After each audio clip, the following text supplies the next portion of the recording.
এই ড্রামটা আমার কেনা। কখনো না। এই জলের ড্রাম আমার। ছাড়ো আমার ড্রাম। এই জল আমার, এটা আমার। আমি কারোর দাসী নই যে সবার জন্য জল বয়ে আনবো আর নিজের কেনা ড্রাম বিলিয়ে দেব। আমি কারোর তোয়াক্কা করি না। আমি জলও দেব না, কারোর জন্য তৃষ্ণাও মেটাবো না। যার যেভাবে ইচ্ছা নিজের জল নিজে জোগাড় করে নিক। ইস, এসব কি ঘাটছ তুমি? কাদামাটি আর কয়লা তুলছ কেন? ওয়াক, কত নিচু রুচির মহিলা রে বাবা। এখনই নোংরা পাথর কয়লা দিয়ে জল ছাকবে? এই বস্তির মানুষেরা কত খ্যাত হয়। একটি মফস্বল শহরের একধারে একটি বিরাট একান্নবর্তী পরিবার বাস করত। সংসারে মোটামুটি সুখী ছিল। মাঝে মাঝে ছোটখাটো মনমালিন্যও হতো, তবু সবাই এক ছাদের নিচেই থাকত। পরিবারে 2 ছেলের বউ ছিল। ছোট বউ সুমাইয়া ছিল সাধারণ ঘরের মেয়ে, যে খুব গোছানো, কর্মঠ এবং স্বভাবগতভাবে ভীষণ মায়াবতী। আর বড় বউ রিনা ছিল বড়লোকের মেয়ে, যে সম্পূর্ণ আধুনিক পরিবেশে বড় হয়েছে। সে একটু উদ্ধত প্রকৃতির মানুষ এবং যথেষ্ট দেমাগীও ছিল। তার সবসময় মনে হতো সাধারণ মানুষের চিন্তাভাবনা বড্ড বস্তা পচা। বাড়িতে সারাদিন মোটরের সাহায্যেই ট্যাপের জল আসত। ছাদের ওপর বিশাল ট্যাঙ্ক বসানো থাকত এবং তা দিয়েই পুরো পরিবারের জলের চাহিদা মিটত।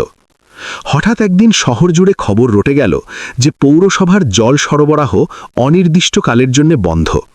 শুরুতে কেউ গুজবটাকে তেমন পাত্তা দেয়নি, তবে আস্তে আস্তে ভয়ানক সত্যটা প্রকট হতে লাগল। এই বাড়িতেও একই সংকট দেখা দিল। সকালে সুমাইয়া যখন পলতলায় গিয়ে ট্যাপ ঘোরানোর চেষ্টা করল, দেখল এক ফোঁটাও জল নেই। কল দিয়ে বাতাস বেরোল। কিভাবে সবার তৃষ্ণা মিটবে? সে ভয় পেয়ে গেল। আব্বাজান, ট্যাঙ্কির জল ফুরিয়ে গেছে। ঠিক সেই মুহূর্তে বাড়ির কর্তা শ্বশুরমশাই, যিনি এতক্ষণ চশমা চোখে বই পড়ছিলেন, চমকে উঠে দাঁড়ালেন। তার কপালে চিন্তার ভাঁজ পরিষ্কার ফুটে উঠল। তিনি তাড়াহুড়ো করে স্থানীয় ওয়ার্ড অফিসে ফোন লাগালেন। পরিচিত কয়েকজনের সাথে যোগাযোগের চেষ্টা করলেন, কিন্তু সবার মুখ থেকেই একই কথা শোনা গেল। রিজার্ভার ফাঁকা, পাম্প বিকল, কোথাও এক ফোঁটা জল মিলছে না। এসব শুনে শ্বশুরমশাইও দিশেহারা হয়ে পড়লেন। কয়েক মুহূর্ত নীরব থেকে তিনি ভারী গলায় বললেন, মারে, পাড়া হোক বা বাজার, কোথাও জলের গাড়ি দেখা যাচ্ছে না। সাপ্লাই পুরোপুরি স্তব্ধ। মানুষ বালতি হাতে হাহাকার করছে। ছোট বউ সুমাইয়া, এখনকার অবস্থা বড়ই শোচনীয়। এখন কোথাও পানীয় জল জোগাড় করা প্রায় অসম্ভব। তারপর তিনি একটুখানি চিন্তা করে বললেন, সিঁড়ির নিচের গোডাউনে বিপদের দিনের জন্য যে একটা বড় জলের ড্রাম ভর্তি করে রাখা আছে, সেটা নিয়ে এসো। আপাতত সেটাই ভরসা। ওটা দিয়েই তৃষ্ণা মেটাও, আর এর ফাঁকে আমরা অন্য কোনো রাস্তা বের করার চেষ্টা করব। সুমাইয়া তড়িঘড়ি করে গোডাউনের দিকে ছুটল। সে জলের ড্রামটি টেনে আনল। তার চোখে মুখে সামান্য শান্তির ছাপ দেখা দিল, কারণ অন্তত আগামী 2 দিন বাড়ির মানুষের প্রাণ বাঁচবে। সে দ্রুত জল থেকে নিয়ে কাজ শুরু করে দিল। পরিবারের সাময়িকভাবে আবার কিছুটা স্বস্তি ফিরে এলো। তবে বাড়ির বড় বউ রিনার মাথায় অন্য চিন্তা ঘুরপাক খেতে শুরু করল। তার ভেতরে আস্তে আস্তে এক স্বার্থপর ভাবনা ও আতঙ্ক বাসা বাঁধতে লাগল। সে মনে মনে ফোন দিয়ে আঁটল, যদি এই জমানো জলের ড্রামটাও শুকিয়ে যায় তবে কি উপায় হবে? দীর্ঘদিন তো আর বাইরে থেকে জল কেনা সম্ভব হবে না। তখন তৃষ্ণা মেটাবো কি দিয়ে? আমরা তো সবাই শুকিয়ে কাঠ হয়ে যাব। আমাকে নিজের ব্যবস্থা নিজে করতে হবে। আমি এই যৌথ পরিবারের ভরসায় বসে থাকব না। নিজের জলের স্টক আলাদা করে ফেলব। এতে অনেক মানুষের পেছনে জল খরচ করতে হবে না। আমার জল অটুট থাকবে। পরদিন দুপুরে যখন পরিবারের সকলে দুপুরের বিশ্রামে মগ্ন ছিল, রিনা সন্তর্পণে পা ফেলল। সে জরুরি জলের ড্রামটার দিকে একদৃষ্টে চাইল। এরপর আচমকা সেটি গড়িয়ে নিয়ে নিজের শোবার ঘরের লাগোয়া বাথরুমে তালাবদ্ধ করে রাখল। তার মুখ আবহাওয়ায় কঠিন দেখাচ্ছিল, আর মস্তিষ্কে শুধু একটাই চিন্তা ঘুরছিল, সবাই যদি খেয়ে শেষ করে দেয় তবে আমাদের ভাগে কি জুটবে? এখন এই জল কেবল আমাদের গলা ভেজানোর কাজেই লাগবে, বাদবাকি সবার জন্যে এক বিন্দুও নয়। পরের দিন ভোরে সুমাইয়া রোজকার নিয়মে কাজ ছাড়তে এলো। সে সকালের চায়ের জন্য জল নেওয়ার উদ্যোগ নিল এবং এপাশ ওপাশ তাকালো। জলের ড্রামটা কোন জায়গায় ছিল? সে হন্যে হয়ে চারপাশ হাতড়াতে লাগল, তবে জলের ড্রামটি সেখানে বিন্দুমাত্র চোখে পড়ল না। ওমা, জলের ড্রামটা হঠাৎ হাওয়া হয়ে গেল কি করে? এই জায়গাতেই তো রাখা ছিল। ওগো, বাড়ির সবাইকে একটু ডেকে জানাও তো জলের ড্রামটা কেউ অন্য ঘরে নিয়ে গেছে কিনা। আমাজান, আপনি কি জলের ড্রামটা কোথাও খেয়াল করেছেন? অথচ কারোরই এই বিষয়ে কোনো ধারণা ছিল না। মুহূর্তের মধ্যে পুরো বাড়িতে এক অজানা আতঙ্ক গ্রাস করল। এই উৎকণ্ঠার ভেতরেই সুমাইয়া রিনার ঘরের পাশ থেকে কলের জল পড়ার কুলকুল শব্দ শুনতে পেল। সে রীতিমতো থতমত খেয়ে গেল। এই জলের আওয়াজ কোথা থেকে ভেসে আসছে? সে পা টিপে টিপে সেই শব্দের উৎসের দিকে এগোতে থাকল, যেখান থেকে আওয়াজ স্পষ্ট হচ্ছিল। সে যতই কাছে গেল, আরও কিছু শব্দ তার কানে এলো। গ্লাসে জল ঢালার শব্দ, বোতলের ছিপি লাগানোর আওয়াজ। সুমাইয়া আস্তে করে বাথরুমের দরজা ঠেলল এবং যা আবিষ্কার করল তা দেখে সে কয়েক সেকেন্ডের জন্য পাথর হয়ে গেল। রিনা সেখানে নিজের বোতল ভরছিল, আর সেই চুরি যাওয়া জলের ড্রামটা ঠিক তার পাশেই লুকানো ছিল। রিনাকে এভাবে লুকিয়ে জল মজুত করতে দেখে সুমাইয়া পুরোপুরি স্তব্ধ হয়ে গেল। বেশ কিছুক্ষণ সে ওই জায়গাতেই স্থির হয়ে দাঁড়িয়ে থাকল। এরপর নম্রভাবে কাছে গিয়ে প্রশ্ন করল, ভাবি, আপনি এখানে জল লুকাচ্ছেন কেন? সবার সামনে রাখছেন না কেন? রিনা তার দিকে চোখ পাকিয়ে তাকালো, কিন্তু টুঁ শব্দটিও করল না। তার চোয়াল শক্ত হয়েছিল, চাহনিতে এক নিদারুণ শীতলতা। সুমাইয়া ম্লান হেসে পুনরায় বলল, ঠিক আছে, বাদ দিন, যেখানেই রাখা হোক না কেন, সবার তেষ্টাই তো মিটবে। কিন্তু তার এই সহজ কথা রিনার পাষাণ হৃদয় গলাতে পারল না। অকস্মাৎ রিনার খুন আগ্নেয়গিরির মতো ফেটে পড়ল। আমি কারোর বাদী হতে আসিনি যে সবার জন্য জল বয়ে বেড়াবো আর নিজের ভাগের জল বিলিয়ে দেব। এই জল একমাত্র আমার সংসারের জন্য, আমার স্বামীর জন্য, আমার নিজের বাচ্চাদের জন্য এবং একান্তই আমার নিজের জন্য। এমন রূঢ় কথা শুনে সুমাইয়া একেবারে বাকরুদ্ধ হয়ে গেল। তার ঠোঁটের কোণে সেই হাসিটা নিমিষেই উধাও হয়ে গেল। রিনা আরও তীক্ষ্ণ স্বরে হুঙ্কার দিয়ে উঠল, এবং এখন থেকে তোমরা যার যার জলের ব্যবস্থা নিজে নিজে করে নাও। আমি এক ফোঁটাও জল কাউকে দেব না, কাউকে তৃষ্ণা মেটানোর সুযোগও দেব না। তার এই নির্মম কথাগুলো যেন গোটা পরিবারের ওপর বিনা মেঘে বজ্রপাতের মতো আছড়ে পড়ল। রিনার চেঁচামেচি শুনে বাড়ির অন্যান্য সদস্যরাও ছুটে সেখানে চলে এলো। শ্বশুরমশাই, শাশুড়িমা, সুমাইয়া, সুমাইয়ার স্বামী এবং রিনার স্বামীও সকলে ওই জায়গায় ভিড় করল। চারপাশের আবহাওয়া চরম থমথমে হয়ে উঠল। রিনার স্বামী সামনে এগিয়ে এলো এবং তাকে শান্ত করে বোঝানোর প্রয়াস করতে থাকল। রিনা, পাগলের মতো কী বকছো তুমি? এরা আমাদের আপনজন, আমাদের পরিজন। এই দুর্যোগের সময় আমাদের সবার একজোট হয়ে থাকা দরকার। তবুও রিনার অভিব্যক্তিতে বিন্দুমাত্র অনুশোচনা দেখা গেল না। সে মুখের ওপর সোজা না বলে দিল। তার এমন স্বার্থপর রূপ দেখে শাশুড়ি মায়ের দু চোখ বেয়ে জল গড়িয়ে পড়ল। শ্বশুরমশাই লজ্জায় বোবা হয়ে গেলেন। সুমাইয়ার স্বামী হতভাগ হয়ে মাথা নিচু করে দাঁড়িয়ে থাকল, এবং সুমাইয়া, সে যেন ভেতর থেকে দুমড়ে মুচড়ে গেল। পুরো বাড়ির পরিবেশ এক গভীর শূন্যতা আর বেদনায় ছেয়ে গেল। আস্তে আস্তে রিনা নিজের সব কিছু আলাদা করে গুছিয়ে নিল। সে বাড়ির একাংশে নিজের পানীয় জলের আলাদা ব্যবস্থা করে ফেলল। কারোর সাথে বাক্যালাপ নেই, কাউকেই পরোয়া করে না। বৃদ্ধ শ্বশুর শাশুড়ির খবর নেওয়াও সে পুরোপুরি ছেড়ে দিল। সুমাইয়া ও তার দেওরকেও সে একদম উপেক্ষা করে নিজের মতো চলতে শুরু করল। ফলস্বরূপ বাড়িটা পরিষ্কার দুটি অংশে বিভক্ত হয়ে গেল। এক পাশে পুরো যৌথ পরিবার, যারা একতাবদ্ধ হয়ে কষ্টে দিনীতিপাত করছিল, আর অপর পাশে রিনা, যে শুধু নিজের ঘরের মানুষের তৃষ্ণা মেটাচ্ছিল। সুমাইয়ার দুশ্চিন্তার সীমা রইল না। সুমাইয়া রোজ এসব দৃশ্য দেখত আর ভেতরে ভেতরে ছটফাট করত। এখন আমি এই অসহায় মানুষগুলোর মুখে এক ঢোক জল কিভাবে তুলে দেব? কোন পথে হাঁটব? কিছুই মাথায় ঢুকছে না। তার বারবার মনে হতে লাগল, যদি পরিস্থিতি এরকমই থাকে তবে এই হাসি খুশি পরিবারটা চিরতরে ধ্বংস হয়ে যাবে। জলের অভাব তো আগেই ছিল, তার উপর রক্তের সম্পর্কগুলো ছিন্ন ভিন্ন হয়ে যাচ্ছিল। সুমাইয়ার বুকের ভেতরে প্রতিদিন এক অজানা ভয় ক্রমশ বেড়েই চলেছিল। একদিন সে নীরবে তার শাশুড়ি মায়ের পাশে গিয়ে বসল। আমি বেরোচ্ছি আমাজান, আমি শহরের পেছনের মরা খালটার দিকে যাচ্ছি। হয়তো ওখানে তলানিতে একটু আধটু জলে জমে থাকতে পারে। শাশুড়িমা উদ্বেগ নিয়ে বললেন, মারে, ওখানে এখন তো কাদা ছাড়া আর কিছুই পড়ে নেই। সাপ্লাই বন্ধ হওয়ার পর শহরের অর্ধেক মানুষ তো ওখানেই ভিড় জমাচ্ছে।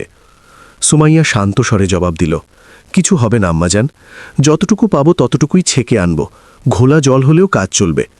তার দৃষ্টিতে দৃঢ় সংকল্প ছিল, যদিও মুখের অবয়বে ক্লান্তির ছাপ পরিষ্কার ফুটে উঠছিল। সে দুটো খালি কলসি কাঁখে নিয়ে সেই খালের উদ্দেশ্যে রওনা দিল। খালের পথটা রীতিমতো খা খা করছিল। সুমাইয়া পথ চলতে চলতে নিজের মনে ভাবছিল, সব কি এভাবেই শেষ হয়ে যাবে? এই বাড়িটা কি আর কোনো দিন আগের মতো হাসি খুশিতে ভরে উঠবে? তবু সে পা থামাল না। সে দৃপ্ত পায়ে সামনের দিকে এগিয়ে যেতে থাকল। একটুখানি পরিষ্কার জলের আশায় সুমাইয়া খাল পাড়ে এসছিল। তবে সেদিনের অবস্থা অন্যান্য দিনের চাইতেও ভয়াবহ ছিল। সে এপাশ ওপাশ অনেক হাঁটাহাঁটি করল, কখনো নিচু হয়ে কাঁদায় খুঁজছিল, কখনো পুরনো কুয়োর ভেতরে উকি দিচ্ছিল। অনেকক্ষণ খোঁজাখুঁজির পর সে গর্তের ভেতর সামান্য ঘোলা জলের দেখা পেল। কিছুটা কাদা মাখা, কিছুটা শ্যাওলা আর আবর্জনায় ভরা জল। সে অত্যন্ত সাবধানে সেই জল কলসিতে ভরল। পায়ে কাদা লেপটে গিয়েছিল, তবু সে হাল ছাড়ল না। কেবল এইটুকু জলই জুটল কপালে। সুমাইয়া পরিশ্রান্ত শরীরে গৃহে প্রত্যাবর্তন করল। ওই অপরিষ্কার জলটুকু দিয়েই সে পাতলা সুতির কাপড় দিয়ে বহু কষ্টে ছাকতে বসল। খুব দুর্গন্ধ বেরোচ্ছিল, গা গোলাচ্ছিল, কিন্তু সব কিছু সহ্য করেও সে কোনো উপায়ে জল পানের উপযোগী করার চেষ্টায় মগ্ন রইল। সেদিন বাড়িতে কোনো রকমে সবার তৃষ্ণা মিটল। গোটা পরিবার এক জায়গায় জড়ো হয়ে জল পান করতে বসল। তবে চারপাশের গুমোট ভাবটা কাটল না। এক প্রান্তে গোটা পরিবার অসহায় হয়ে একজোট হয়ে বসেছিল, আর অন্য প্রান্তে রিনা নিজের ঘরে পরিষ্কার মিনারেল ওয়াটারের মতো জল খাচ্ছিল। সে কারোর সাথে টু শব্দটিও বিনিময় করত না, কাউকে এক গ্লাস অফারও করত না, কারোর দিকে ফিরেও চাইত না। শুধু নিজের স্বামী এবং বাচ্চাদের নিয়ে আলাগা তৃষ্ণা মেটাত। তার স্বামী মনে মনে ভীষণ লজ্জিত ও ব্যথিত ছিল, তবে সে টু শব্দটি উচ্চারণ করার সাহস পেত না। পরিবারের এমন দুরবস্থা দেখে তার বুক ফেটে কান্না আসছিল, কিন্তু নিজের জেদি স্ত্রীর দপটে সে সর্বদা নীরব দর্শক হয়ে থাকত। অতঃপর সুমাইয়ার দৈনন্দিন রুটিন এভাবেই অতিবাহিত হতে থাকল। রোজ ভোরে সে খালের দিকে ছুটত, ঘোলা জল সংগ্রহ করত, হাঁপাতে হাঁপাতে ফিরে আসত, আর তা ছুতির কাপড় দিয়ে ছেঁকে কোনো মতে কাজ চালাত। কিন্তু এই জলের পরিমাণ একেবারেই নগণ্য ছিল। মাঝে মাঝে তো আধবেলাতেই সব জল ফুরিয়ে যেত। সুমাইয়ার কপালে আবার দুশ্চিন্তার ভাঁজ পড়তে শুরু করল। আমি রোজ রোজ এমন অমানসিক পরিশ্রম কিভাবে মানব? খালের তলানির জলও তো দিন দিন শুকিয়ে কাঠ হয়ে যাচ্ছে। সে একা একা ভাবতে বসল। একদিন হঠাৎ সুমাইয়ার মগজে একটা চমৎকার ফন্দি খেলে গেল। সে শহরের পরিত্যক্ত ইটভাটার কাছে নদীর চরে চলে গেল। সেখানে গিয়ে দেখল প্রচুর কয়লা, নুড়ি পাথর আর পরিষ্কার বালি পড়ে আছে। কিছু সময় সে নীরবে দাঁড়িয়ে রইল। এরপর আস্তে আস্তে সেই বালি, কয়লা আর নুড়ি পাথর সংগ্রহ করতে আরম্ভ করল। ঠিক সেই সময় একটু তফাতে দাঁড়িয়ে রিনা এসব কাণ্ডকারখানা লক্ষ্য করছিল। তার চোখে মুখে চরম তাচ্ছিল্য ফুটে উঠল। ও মা, সুমাইয়া নদীর চরে বসে পাথর কয়লা ঘাটছে কেন? কি উদ্ধার করবে ও এসব ছাইপাশ দিয়ে? সে মুখ বিকৃত করে বলে উঠল, ওয়াক, এসব কি নোংরামি করছো তুমি? কয়লা আর পাথর কুড়াচ্ছ কেন? সুমাইয়া অত্যন্ত ধীরস্থিরভাবে জবাব দিল, এগুলো দিয়ে আমি জলের ফিল্টার বানাবো, এটা দিয়েই জল পরিষ্কার হবে। রিনা এ কথা শোনা মাত্রই হো হো করে অট্টহাসিতে ফেটে পড়ল। পাথর আর কয়লা দিয়ে ফিল্টার? রাম রাম, কোন আদিম যুগে পড়ে আছিস? তারপর সে তাচ্ছিল্যের হাসি হাসতে হাসতে নিজের ঘরে ফিরে গেল। সুমাইয়া তার এই কটু কথায় বিন্দুমাত্র কান দিল না। সে নিজের মনে বিড়বিড় করল, এই বড়লোকের দুলালি এর মর্ম কি বুঝবে? বিপদে পড়লে মানুষ এইভাবেই বুদ্ধি খাটিয়ে বাঁচার পথ বের করে। তার দৃষ্টিতে যেমন অসহায়তা ছিল, তেমনি অদম্য মনোবলও ছিল। সে এক মুহূর্ত না থেমে কয়লা আর পাথর কুড়িয়ে চলল। এরপর সে একটা বড় মাটির হাঁড়ির নিচে ফুটো করে তাতে পরিষ্কার বালি, কয়লা আর নুড়ি পাথরের স্তর তৈরি করল। সে নিখুঁতভাবে প্রাকৃতিক ফিল্টারের একটি স্তর বানিয়ে নিল, যাতে কাদা জল দ্রুত পরিষ্কার হতে পারে। রিনা প্রায়শই এসব অদ্ভুত কাজ দেখত আর আড়ালে দাঁড়িয়ে উপহাস করত।